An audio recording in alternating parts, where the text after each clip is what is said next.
Why did Catrina Howard tell people that she and her daughter saw a pterodactyl? Didn't pterosaurs become extinct long ago? Here's the answer. 99% does not equal 100%. Getting back to Catrina and her daughter, near Liberty, Indiana on July 2nd, 2025, they saw the creature glide above them as they were driving on County Road. But why didn't she keep quiet? Why did she reveal her name to the public? Don't most scientists still believe that all species of pterosaurs became extinct? What about the scientific papers that favor at least one species of pterosaur surviving into modern times? What about the biologist Peter Beach?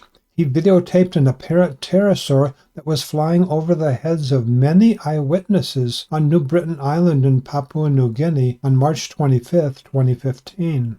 Monster or pterodactyl in southern Utah in 2016. This is part of the email I got in October of 2024 from the eyewitness.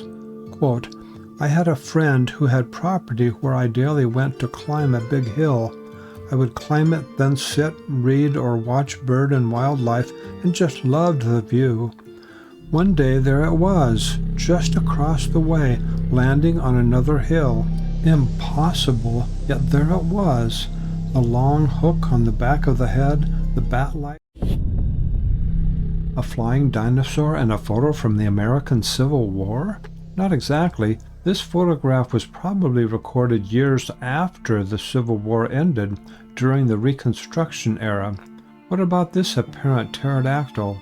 It is more likely than not a genuine pterosaur that was alive during the 19th century. For details.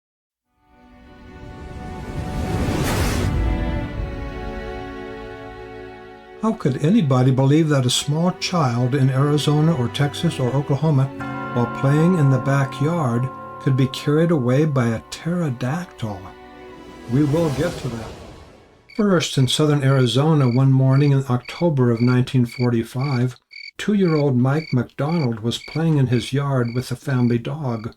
Without warning, the boy and the dog were gone. When the family couldn't find him, police, ranchers, and farmers joined in the search. The next morning, Joe Mazie and the 2-year-old's father, Ed McDonald, were on horseback searching an area 15 miles from where the boy disappeared. Joe saw a dog, and as the men got closer, Ed recognized his family dog.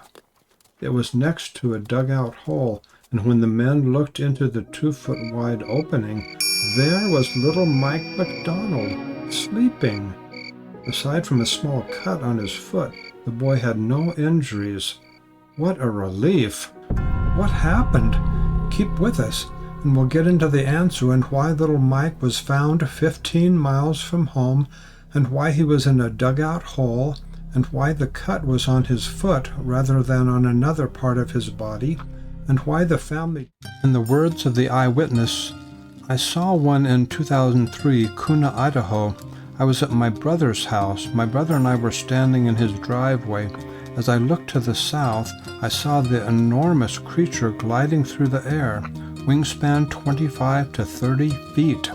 Gliding very slow, it was absolutely silent. Dark brown, no feathers, wings had claws on the outer edges, feet with claws. As it got closer, its head cocked to the side, and it flapped its wings to...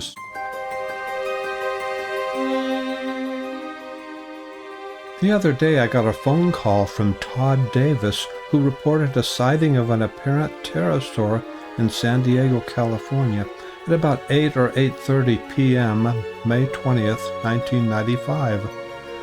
The flying creature was backlit from the city lights on the other side of the canyon. The animal had wings like a bat, but the wingspan was about 10 to 15 feet, and it had a long beak. The eyewitness was about 50 to 80 feet away from the apparent pterodactyl, and it was only slightly above him as it flew.